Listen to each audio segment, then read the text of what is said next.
ভয়ভীতি দেখিয়ে আটকিয়ে তারা বিভিন্ন সময়ে ছিনতাই করতেছিল, ডাকাতি করতেছিল। তো এই সমস্ত কারণে আমরা সদা তৎপর ছিলাম এবং এই তৎপরতার পরিপ্রেক্ষিতে আপনারা জানেন ইতিমধ্যে আমাদের অনেক সাকসেস আছে এই কাজগুলি দমন করার ক্ষেত্রে, এই ক্রাইমগুলি দমন করার ক্ষেত্রে। তো ভেরি রিসেন্টলি গত 13 তারিখ রাত থেকে 15ই আগস্ট পর্যন্ত টানা 2 রাত 3 দিন আমরা অপারেশন করে ঢাকা শহরে 7 জন দুর্ধর্ষ ছিনতাইকারী ডাকাত আমরা গ্রেপ্তার করেছি। যেই দুর্ধর্ষ ছিনতাইকারী ডাকাতের মধ্যে প্রধান ব্যক্তি হচ্ছে তৈয়ব, যার নামে সারা বাংলাদেশে 45টা ডাকাতি ছিনতাইয়ের মামলা আছে। তার বাড়ি হচ্ছে মাদারীপুর। তো আমরা তাকে অনেকদিন ধরে খুঁজতেছিলাম।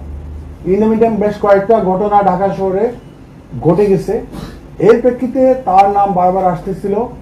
তো তার যদিও বা 45টা মামলা, সে কিন্তু জামিনে ছিল। বেশ কিছুদিন আগ থেকে সে জামিনে, তার একটা গ্রুপ ছিল, এই ইনফরমেশনটা আমাদের কাছে ছিল। সে দীর্ঘদিন ধরে মাদারীপুরে অবস্থান করে ওখান থেকে কলকাতা নিয়ে এই সমস্ত ঘটনাগুলি ঘটাচ্ছিল, সে প্র্যাকটিক্যালিও থাকতো। তো আমরা গত 13 তারিখ দিবাগত রাতে আমরা খবর পেলাম যে সে তার দলবল নিয়ে কামরাঙ্গীর চরের দুরানি ব্রিজের দক্ষিণ পাশে ডাকাতির প্রস্তুতি নিচ্ছে, প্রিপারেশন নিচ্ছে।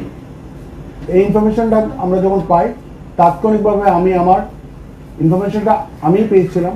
পাওয়ার পর আমি এসি লালবাগ জুয়েল চাকমাকে রেসপন্সিবিলিটি দিই। জুয়েল চাকমাকে বললাম যে দ্রুত তুমি ওখানে যাও, তোমার টিম নিয়ে ওদেরকে গ্রেফতার করো।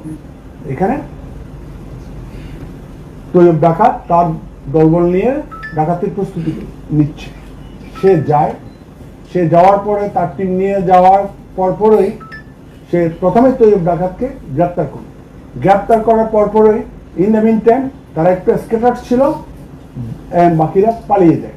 তৈয়ব ডাকাতকে তাৎক্ষণিকভাবে গ্রেপ্তার